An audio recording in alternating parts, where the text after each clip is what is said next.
Hello everyone, welcome to our channel. तो जैसा कि आप सब जानते हैं कि हम यहाँ पर बीएड फोर्थ सेमेस्टर का जो हमारा सब्जेक्ट है भारतीय परिप्रेक्ष्य में पर्यावरणीय शिक्षा यानी environmental education in Indian perspective, इसके बारे में डिस्कस करते हैं। और ये हमारा यूनिट फर्स्ट चल रहा है। यूनिट फर्स्ट में हम पढ़ रहे हैं पर्यावरण एवं पर्यावरणीय प्रदूषण। इससे पिछले वाले वीडियो में हमने बहुत सारे टॉपिक, बहुत सारे बिंदुओं पर बात किया था, जिसमें global warming, green house effect, climate change और अन्य वाटर सिक्योरिटी, फूड सिक्योरिटी और अन्य चीज़ों के बारे में भी बात किया था। आज हम बात करेंगे अब से पर्यावरणीय प्रदूषण यानी इन्वायरमेंटल पोल्यूशन के बारे में बात करेंगे।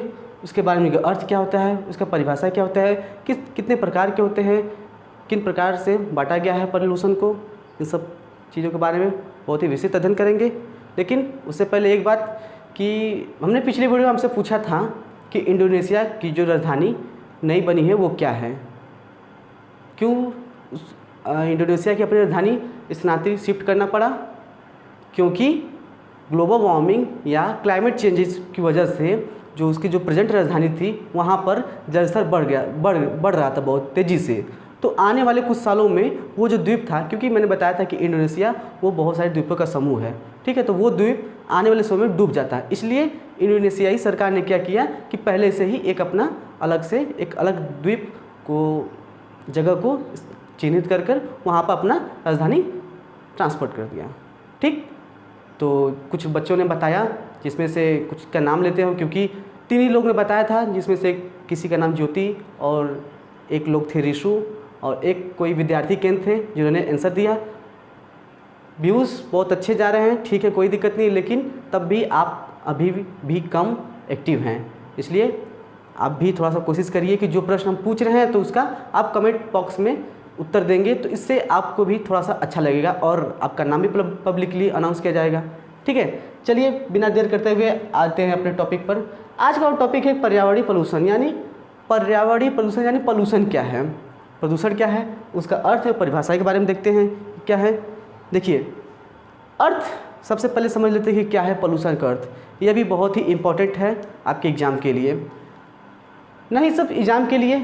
आप ये सब जानते रहेंगे तो आप हम लोग के रियल लाइफ जो हमें निजी जीवन है, इन सब में भी ये सब चीज़ें बहुत काम आती हैं। एटलीस्ट हमें पता तो होना चाहिए कि हमारे पर्यावरण में क्या घट रहा है, क्या हो रहा है और क्यों, इन सब का कारण क्या है। ठीक है, तो देखते हैं। पर्यावरण शब्द अंग्रेजी के पोल्यूशन शब्द से बना है या निकला हुआ है, जिसका तात्पर्य किसी भी प्रकार की बाहरी शक्तियों द्वारा पर्यावरण में असंतुलन की स्थिति, ठीक है, इनबैलेंस की स्थिति पैदा होने से है।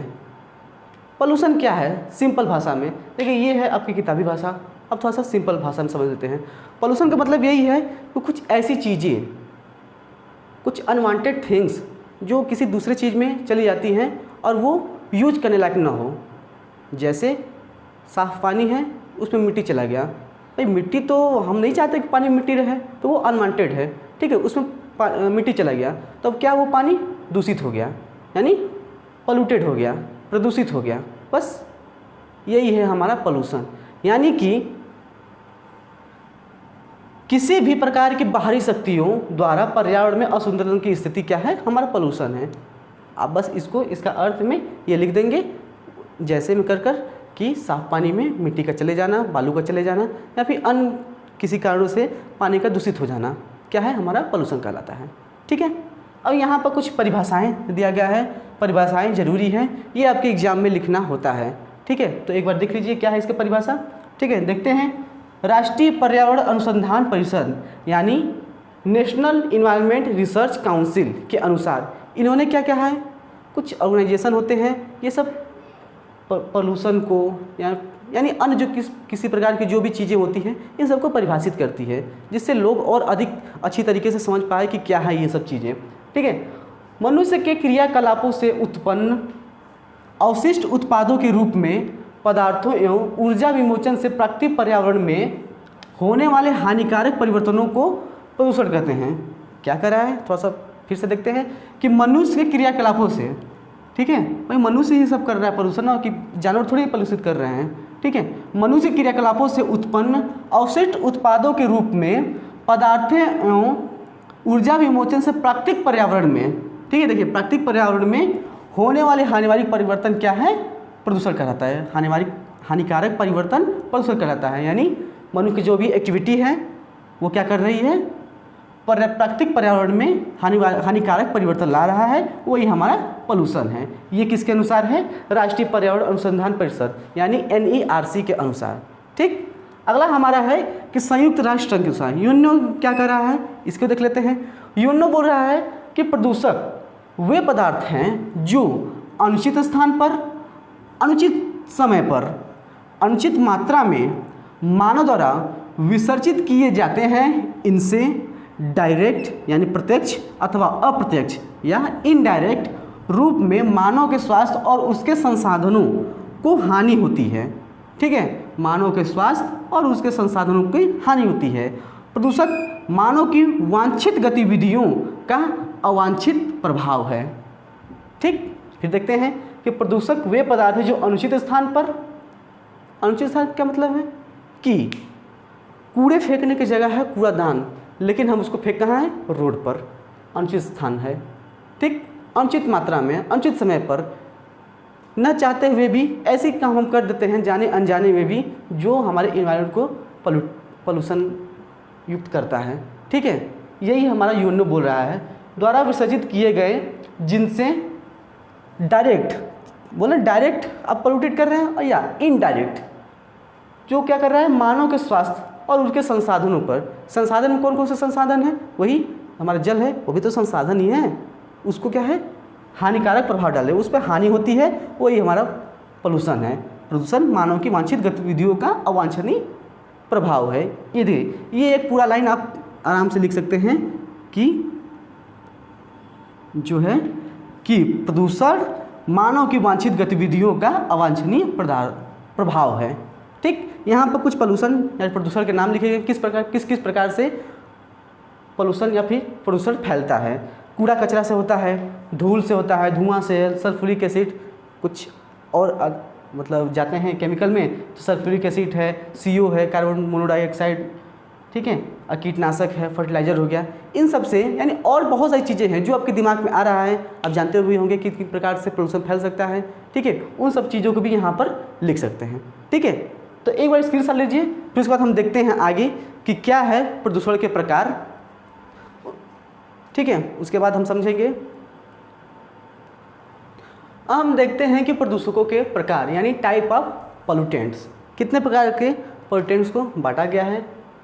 उत्पत्ति के आधार पर यानी on the basis of origin, और दूसरा है प्रदूषकों के रूपों के आधार पर यानी on the basis of forms. इन दोनों के आधार पर कितने प्रकार के प्रदूषण बांटा गया है। पहला हमारा क्या है कि उत्पत्ति के आधार पर, उत्पत्ति के आधार पर यानी ओरिजिन के आधार पर दो प्रकार के बांटा गया है। एक है प्राकृतिक और दूसरा है मानव जनित, नेचुरल पोल्यूटेंट्स, और दूसरा है मैन मेड पोल्यूटेंट्स। देखिए, नेचुरल पोल्यूटेंट्स में क्या आते हैं? ज्वालामुखी, कोहरे, आंधी। ज्वालामुखी से निकलता है तो बहुत अधिक मात्रा में जो होता है राख, धूल, धुआं, ये सब निकलता है जो कि पोल्यूशन का कारण बनता है।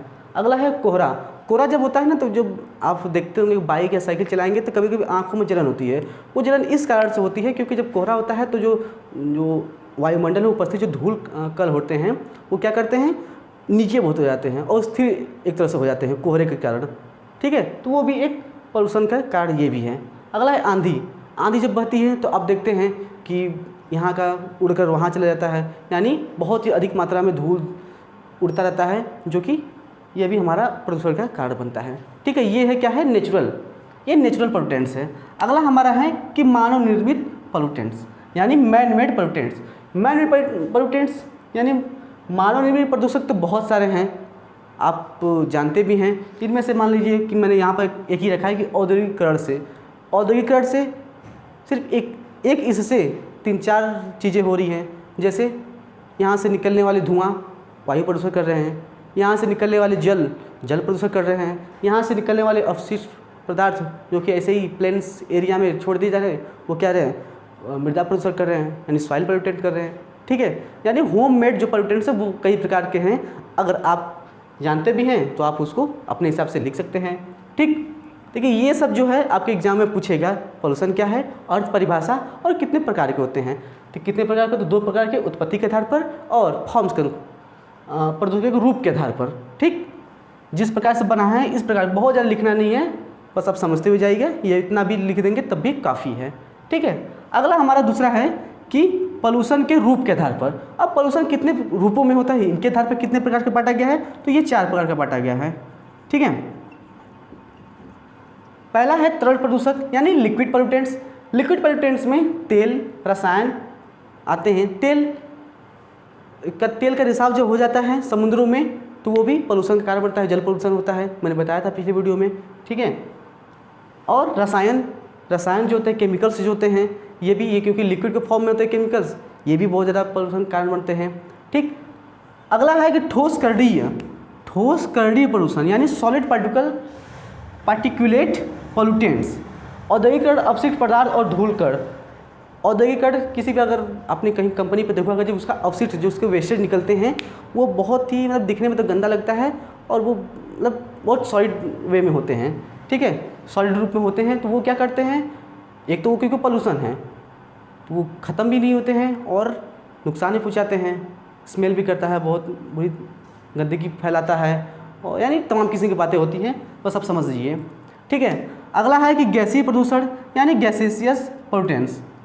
इसमें CO है, CO2 है, carbon monoxide, carbon dioxide, CFC, ठीक है, क्लोरोफ्लोरोकार्बन और अन्य सारी गैसें जो होती हैं। ठीक है, वो सब किस में आएंगी, वो गैसीय पोल्यूशन में। ये क्या है, रूप के अनुसार में एक लिक्विड फॉर्म में होगा और सॉलिड फॉर्म में होगा और ये गैस फॉर्म में होगा। और यहाँ पर लिखा गया भौतिक पोल्यूशन यानी फिजिकल पोल्यूटेंट्स। फिजिकल पोल्यूशन जो ये सब सारी चीज़ें हैं जो मनुष्य कर रहा है या मनुष्य द्वारा उत्पत्ति होती है उसकी, वो सब फिजिकल पोल्यूटेंट्स में आ जाते हैं। ये तीनों को मिलाकर इन सब में रख सकते हैं।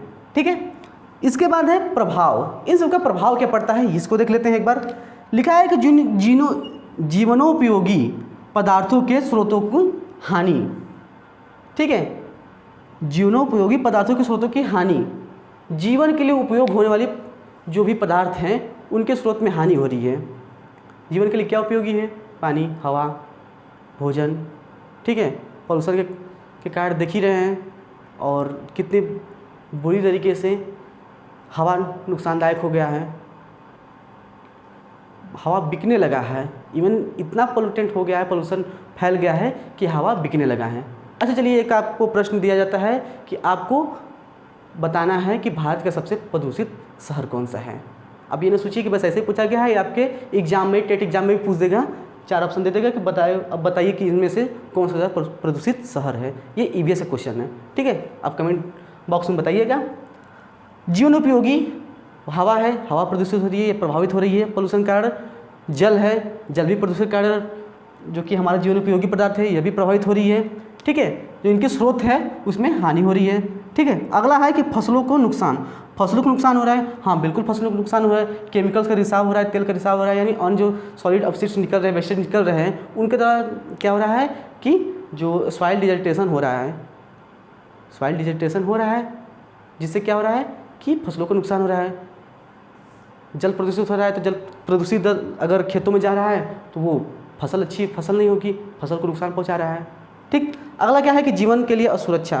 भाई जीवन के लिए तो असुरक्षा इतना बढ़ गया है कि पोल्यूशन के कारण कि आप समझ सकते हैं कि जो दूषित हवा का हम सेवन कर रहे हैं या फिर ले रहे हैं, जिसके कारण जीवन के लिए भी नुकसानदायक हो गया है। कई सारी रिपोर्ट निकल के आ रही हैं कि यहाँ पर इतना, इसका जो PM में माना जाता है, एक मानक होता है वो हवा का, इतना बढ़ गया है, जिसकी वजह से क्या हो रहा है, विभिन्न प्रकार की बीमारियाँ निकल कर आ रही हैं। ठीक है, देखिए मृत्यु दर में वृद्धि हो रही है। जब लोग दूषित जल, दूषित वायु का सेवन करेंगे तो ऑब्वियसली मृत्यु दर में तो वृद्धि होनी है, जीवन की असुरक्षा होनी है, फसलों का नुकसान होना ही है, और जीवन उपयोगी जो स्रोत हैं, जितने भी सोर्सेस हैं, उसमें हानि होना ही होना है। ठीक है, एक बार स्क्रीनशॉट लीजिए, उसके बाद हम चलते हैं, देखते हैं कि वायु प्रदूषण क्या है। अब हमारा है वायु प्रदूषण यानी एयर पोल्यूशन। वायु के भौतिक, रासायनिक व जैविक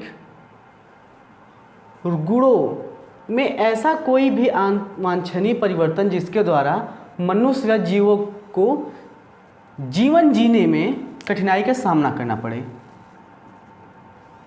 जीवन जीने में कठिनाई का सामना करना पड़े। वायु प्रदूषण, क्या है वायु प्रदूषण? इसके बारे में बोल रहा है कि वायु के भौतिक, रासायनिक और जैविक गुणों में ऐसा कोई भी अवांछनीय परिवर्तन जिसके द्वारा मनुष्य या फिर जानवरों में जीवन जीने में कठिनाई का सामना करना पड़े।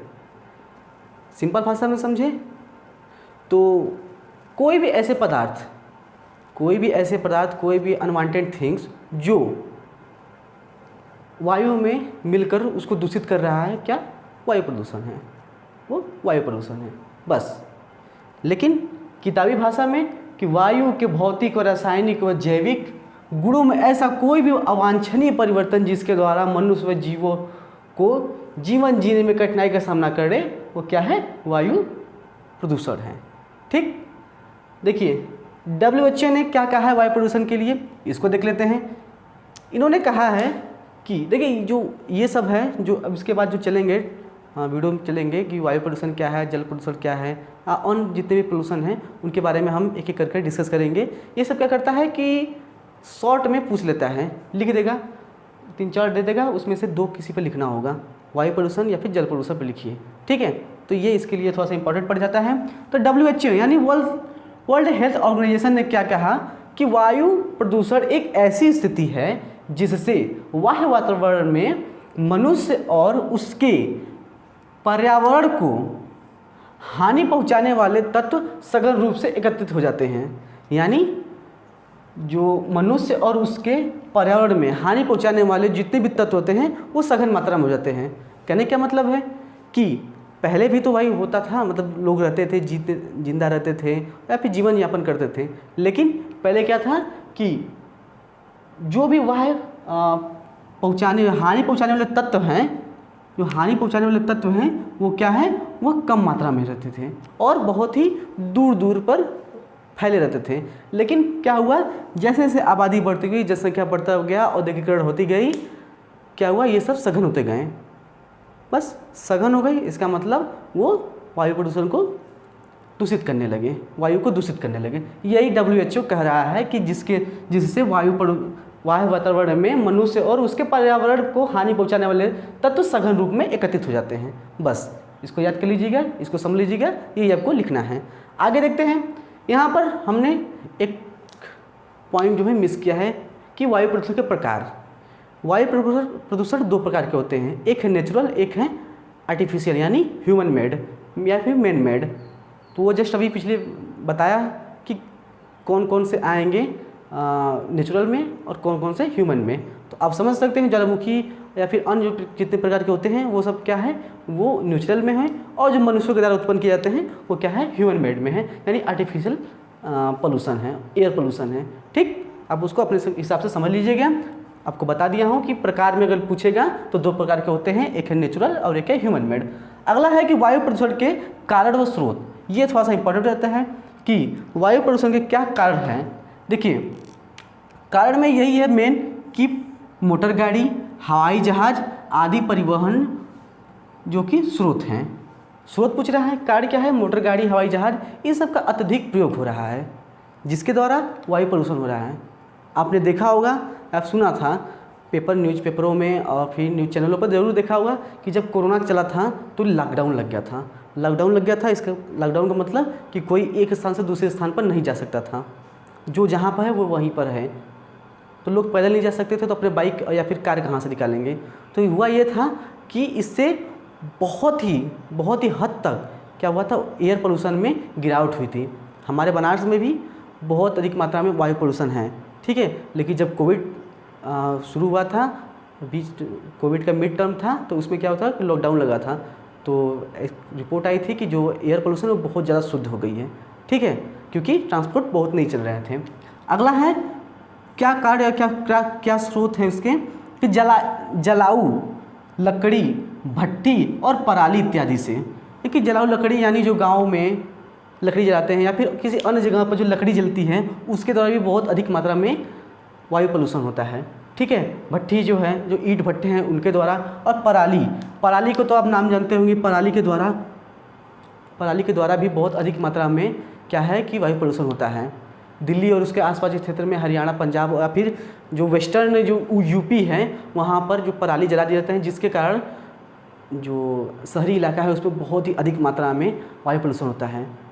आप सुनते होंगे न्यूज़पेपर में, ज़रूर सुना होगा कि पराली का क्या हुआ कि दिल्ली में वायु प्रदूषण बहुत अधिक मात्रा में बढ़ गया है। इतना ज़्यादा स्मॉग होता है, क्या होता है, स्मॉग बढ़ जाता है, वो धूल धुआं सब मिक्स हो जाता है, ठीक है, जिससे क्या है विजिबिलिटी भी कम हो जाती है, ठीक है, एक तरह से इमरजेंसी वाली फीलिंग हो जाती है। तो पराली जलाने से भी वायु प्रदूषण का स्रोत क्या है, पराली भी है, जलाऊ भट्टी भी है और जलाऊ लकड़ी भी है। और क्या है कि कंपनियों के चिमनियों से, विभिन्न कंपनियां हैं, बहुत सारी कंपनियां हैं, उनको आप अगर देखे होंगे किसी भी कंपनी को, उनके ऊपर निकली होती है चिमनी, उनके वहाँ से देखेंगे तो हमेशा धधकते हुए हमेशा जो धुआं निकलते रहता है, वो क्या है हमारे एटमॉस्फेयर में जाकर मिलकर क्या है एयर पोल्यूशन का कारण बनता है। ठीक, अगला है कि जंगल की आग से। जंगल की आग से भी बहुत अधिक मात्रा में वायु प्रदूषण होता है। जंगल में आग लगा, भाई लकड़ी है वहाँ पर भी, अब वो ऊपर से क्या है, वो भी हरी लकड़ी है, हरी लकड़ी और अधिक मात्रा में जो पोल्यूशन का कारण बनता है। अगला है कि सार्वजनिक स्थलों के मूत्राशय व शौचालयों से भी वायु प्रदूषण होता है। वायु प्रदूषण का मतलब बस यही है कि हमें सांस लेने में तकलीफ हो या तकलीफ होती है, वही हमारा वायु प्रदूषण है, बस आप ऐसे समझ सकते हैं। ठीक, सार्वजनिक स्थलों के मूत्राशय व टॉयलेट जो होते हैं उन सबसे द्वारा भी वायु प्रदूषण होता है। अगला हमारा है उपाय। उपाय क्या है वायु प्रदूषण के? एक है, एक प्रभाव हमने छोड़ा है, यानी वायु प्रदूषण से क्या प्रभाव पड़ता है। तो आप जानते हैं कि वायु प्रदूषण से क्या क्या प्रभाव पड़ सकता है, कि वायु प्रदूषण रहा है तो हमें सांस लेने में तकलीफ होती है या फिर अन्य सारी चीज़ें होती हैं। कुछ कंपनियों से निकलने वाले जो भी गैसेज होते हैं उनके द्वारा क्या है हमें कैंसर का कारण होता है। ठीक, ये सब चीज़ें हैं वो भी प्रभाव पर है। आपके पास किताब होगा तो आप थोड़ा सा देख लीजिएगा उसको। ठीक है, अब हम देखते हैं कि क्या है हमारा उपाय, किन किन उपायों का हम प्रयोग करके जो एयर पोल्यूशन है उससे बच सकते हैं। पहला है कि सार्वजनिक वाहनों का उपयोग कर या प्रयोग कर। सार्वजनिक वाहन का प्रयोग क्यों करने के लिए बोल रहा है? देखिए, हमें जाना है चंदौली से, जो हमारा होम डिस्ट्रिक्ट है, वहाँ से बनारस जाना है। ठीक है, तो 20 लोग को जाना, तो 20 लोग अपनी बाइक अपनी कार लेकर जाएंगे तो ठीक नहीं है। जाना सभी को वहीं पर, कोशिश करें कि ट्रेन से चले जाएं या फिर कोई भी पब्लिक ट्रांसपोर्ट यूज कर बसेस से जा सकते हैं। तो बस में आराम से 20 लोग एडजस्ट हो जाएंगे, 20 लोग आ जाएंगे। तो क्या हुआ, 20 लोग की जो कार है या फिर जो बाइक है वो घर पर रहेगी। इससे क्या है, कहीं बहुत हद तक एयर पोल्यूशन पर काबू किया जा सकता है, क्योंकि इन सब के द्वारा ही, देखिए मोटर गाड़ियों के द्वारा भी जो निकलने वाले धुएँ हैं, गैस धुएँ निकलते हैं, वो वायु प्रदूषण का कारण बनता है। ठीक है, ये हो गया हमारा पहला पॉइंट। अगला है कि ईंधनों में संयोजी पदार्थों को मिलाकर। अगला उपाय क्या बोल रहा है कि ईंधन में जो भी डीजल है, पेट्रोल भी, उसमें संयोजी पदार्थ को मिलाकर कुछ हद तक या फिर बहुत हद तक वायु प्रदूषण में हम कमी ला सकते हैं। आप इस समय सुन रहे होंगे कि बहुत अधिक मात्रा में कोशिश कर रही है सरकार की पेट्रोल में मीथेन या इथेन कुछ ऐसे करके कोई पदार्थ हैं वो मिला दे रहे, ताकि उससे क्या हो रहा है कि बहुत लेस 50 या 70% क्या है कम प्रदूषण हो रहा है। अब इसके लिए जो वाहन कंपनियां हैं वो क्या करें, कुछ ऐसी इस तरीके से इंजन बनाएं ताकि कम से कम पोल्यूशन हो सके। ठीक है, आप इसको भी नोट कर सकते हैं। उसमें आगे हैं कि कल कारखाने को शहर से दूर स्थापित करके, यानी जितने भी इंडस्ट्रियल एरिया हैं या फिर जितने भी कंपनियां हैं उसको क्या करेंगे, शहर से बहुत दूर पर आप लगाएंगे तो उसमें से धुएं निकलने हैं, उससे क्या होता है शहर वाले को परेशानी भी नहीं होगी। ठीक है, अगला है ज़्यादा पुराने वाहनों पर रोक लगाकर। जितने ज़्यादा पुराने वाहन होते हैं, जितने भी गाड़ियाँ होती हैं, व्हीकल होते हैं, वो क्या करते हैं कि उनकी इंजन क्षमता थोड़ा सा कम रहती है। अब देखो कि थोड़ा सा पुरानी खटारा गाड़ी जो होती है उसमें से कितनी बुरी तरीके से आवाज़ निकलता है और कितना बुरी तरीके से उसमें से धुआं निकलता रहता है। तो वही है कि ज़्यादा पुराने वाहनों पर रोक लगाई जाए, जिसमें दिल्ली अब कर रहा है ये काम बहुत अच्छी तरीके से कि जितने भी पुराने वाहन हैं वहाँ से भगा दे रहे हैं। एक उसका मानक कर दिया है, उसका हेल्थ टेस्ट हो रहा है कि अगर आपका गाड़ी बाइक कार जो भी हो, अगर उस हेल्थ टेस्ट पास हो जाए तब वो रोड पर चलेगी, वरना उसको बेच देगी कबाड़ में, लेकिन चलेगी नहीं।